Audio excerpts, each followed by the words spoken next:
বিসমিল্লাহির রহমানির রহিম। আসসালামু আলাইকুম। আমি Mohammad Samiul Islam Prince, advocate, Bangladesh supreme court.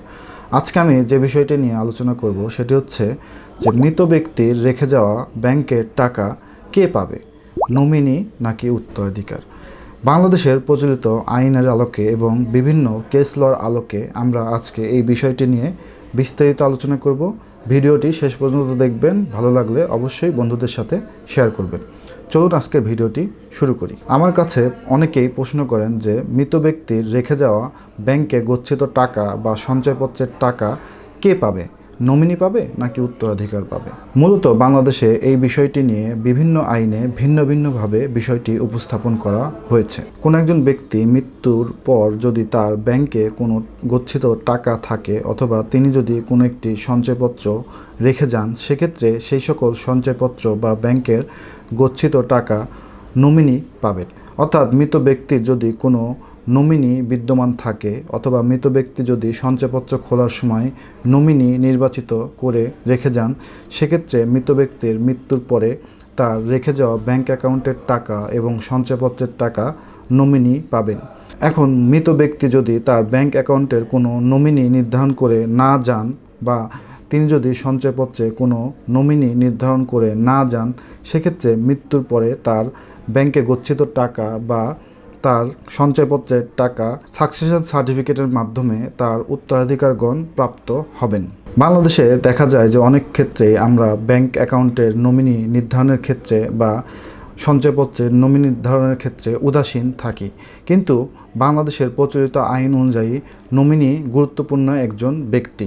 যদিও এই বিষয়টি নিয়ে সুপ্রিম কোর্টের ভিন্ন ভিন্ন রায় রয়েছে। কোনো রায়ে বলা হয়েছে যে ব্যাংকে রেখে যাওয়া টাকা বা সঞ্চয়পত্রের টাকা নমিনি শুধুমাত্র উত্তোলন করতে পারবে এবং নমিনির দায়িত্ব হচ্ছে সেই টাকাগুলো উত্তরাধিকারীগণের মধ্যে সমভাবে বা ইসলামিক ফারায়েজ অনুযায়ী বা পার্সোনাল ল অনুযায়ী সেই সকল ওয়ারিসদের মধ্যে বন্টন করে দেওয়া। নমিনির দায়িত্ব হচ্ছে শুধুমাত্র ব্যাংক থেকে টাকাগুলো উত্তোলন করা এবং বিভিন্ন পার্সোনাল ল যেমন মুসলিম ফারায়েজ আইন বা হিন্দু উত্তরাধিকার আইন বা অন্যান্য ধর্মীয় আইন অনুযায়ী উত্তরাধিকারগণের মধ্যে বন্টন করে দেওয়া।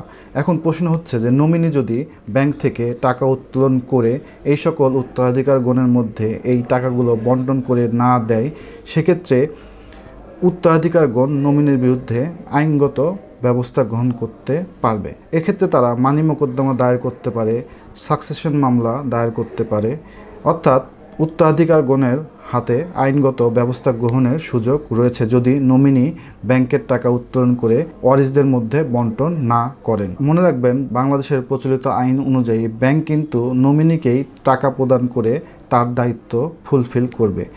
ওয়ারিসদের দায়িত্ব নমিনির কাছ থেকে টাকাগুলো বুঝিয়ে নেওয়া এবং নমিনির দায়িত্ব টাকাগুলো ওয়ারিসদের মধ্যে বন্টন করে দেওয়া। চলুন আমরা দেখি যে বাংলাদেশের প্রচলিত কোন কোন আইনে নমিনি মৃত ব্যক্তির রেখে যাওয়া টাকা প্রাপ্ত হবেন।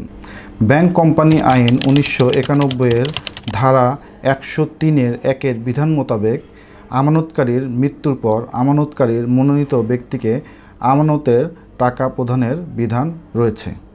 এছাড়াও বাংলাদেশ সুপ্রিম কোর্টের মহামান্য হাইকোর্ট ডিভিশনের 73 DLR high court division page number 227 Firoza Begum versus the government of People's Republic of Bangladesh মামলার রায়ে নমিনিকে আমানতের টাকা উত্তোলনের ক্ষমতা প্রদান করা হয়েছে।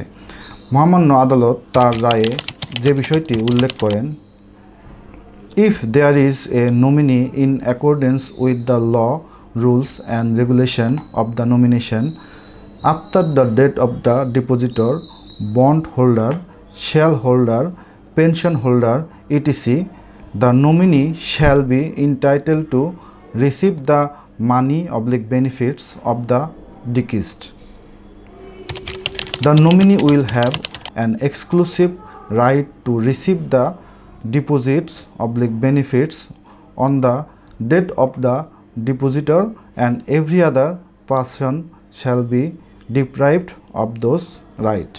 সুতরাং আমরা দেখলাম যে মহামান্য হাইকোর্টের এই রায়ে নমিনিকে এক্সক্লুসিভ রাইট প্রদান করা হয়েছে। অর্থাৎ যদি কোনো একজন অ্যাকাউন্ট হোল্ডার বা সঞ্চয়পত্র গ্রহীতা যদি তার সঞ্চয়পত্র কেনার ক্ষেত্রে অথবা অ্যাকাউন্ট খোলার ক্ষেত্রে বা অ্যাকাউন্ট মেনটেনের ক্ষেত্রে আইন মেনে যদি একজন নমিনি নির্ধারণ করে যান, সেক্ষেত্রে ওই অ্যাকাউন্ট হোল্ডারের মৃত্যুর পরে সেই সকল অ্যাকাউন্টের যাবতীয় সুযোগ সুবিধা নমিনি প্রাপ্ত হবেন এবং নমিনি অন্যান্য ওয়ারিশদের উপরে প্রিভেইল লাভ করবে, অর্থাৎ নমিনি ওই মৃত ব্যক্তির রেখে যাওয়া ব্যাংক অ্যাকাউন্টের টাকা বা সঞ্চয়পত্রের টাকা প্রাপ্ত হবেন। চলুন আমরা দেখি এই বিষয়টি নিয়ে সঞ্চয়পত্র বিধিমালায় কি বলা রয়েছে।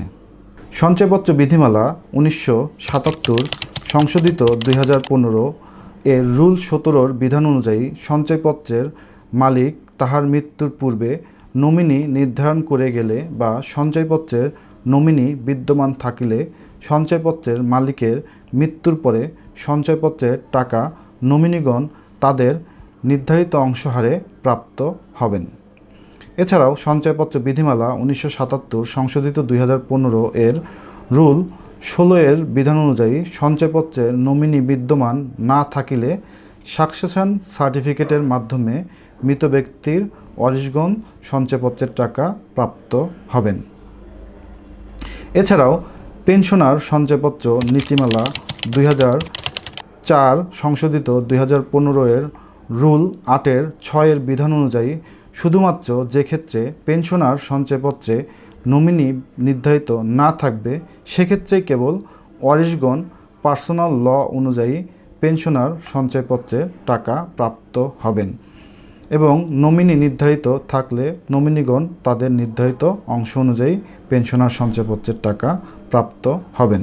সুতরাং সঞ্চয়পত্র নীতিমালা এবং পেনশনার সঞ্চয়পত্র নীতিমালাতেও একই বিষয় উল্লেখ রয়েছে। যদি নমিনি নির্ধারিত থাকে সেক্ষেত্রে নমিনি টাকা প্রাপ্ত হবেন, যদি নমিনি নির্ধারিত না থাকে সেক্ষেত্রে পার্সোনাল ল অনুযায়ী উত্তরাধিকারীগণ সাকসেশন সার্টিফিকেটের মাধ্যমে টাকা প্রাপ্ত হবেন। এছাড়াও সরকারি ঋণ আইন 2022 এর ধারা 17 একের খ এর বিধান অনুযায়ী জাতীয় সঞ্চয় স্কিমের আওতায় ইস্যুকৃত সার্টিফিকেটের ধারক মৃত্যুর পূর্বে এক বা একাধিক নমিনি মনোনয়ন করে গেলে ধারকের মৃত্যুর পর আইনানুগ প্রক্রিয়ায় নমিনি পরিবর্তন বা বাতিল না হইলে ধারকের মনোনীত নমিনিকে বাংলাদেশ ব্যাংক বা ক্ষেত্রমত জাতীয় সঞ্চয়পত্র অধিদপ্তর নির্ধারিত পদ্ধতিতে সরকারি সিকিউরিটি বা জাতীয় সঞ্চয় স্কিমের আওতায় ইস্যুকৃত সার্টিফিকেট বাবদ পাওনা অর্থ প্রদান করিতে পারবে। এছাড়াও সরকারি ঋণ আইন 2022 এর 18 একের বিধান অনুযায়ী জাতীয় সঞ্চয় স্কিমের আওতায় ইস্যুকৃত সার্টিফিকেটের ধারক নমিনি প্রদানপূর্বক মৃত্যুবরণ করিলে এবং তাহার মৃত্যুর পরে নমিনি কার্যকর থাকলে সিকিউরিটি বা সার্টিফিকেট অর্থ নমিনি প্রাপ্ত হইবে। সুতরাং আমরা দেখলাম যে বাংলাদেশে প্রচলিত বিভিন্ন আইনে বলা হয়েছে যে যদি সঞ্চয়পত্র বা ব্যাংক অ্যাকাউন্টের নমিনি নির্ধারিত থাকে সেক্ষেত্রে নমিনি ওই ব্যাংকে গচ্ছিত টাকা বা সঞ্চয়পত্রের টাকা প্রাপ্ত হবে। যদি নমিনি নির্ধারিত না থাকে সেক্ষেত্রে সাকসেশন সার্টিফিকেটের মাধ্যমে পার্সোনাল ল অনুযায়ী যে সকল উত্তরাধিকারীগণ যেভাবে তাদের অংশ মোতাবেক অর্থ প্রাপ্ত হবেন সেইভাবে ব্যাংক বা সঞ্চয়পত্র অধিদপ্তর তাদেরকে টাকা পরিশোধ করবে। তো সুতরাং আমরা দেখলাম যে একজন ব্যক্তি মৃত্যুবরণ করলে তার ব্যাংকে রেখে যাওয়া অর্থ বা সঞ্চয়পত্রের অর্থ কে বা কারা প্রাপ্ত হবে।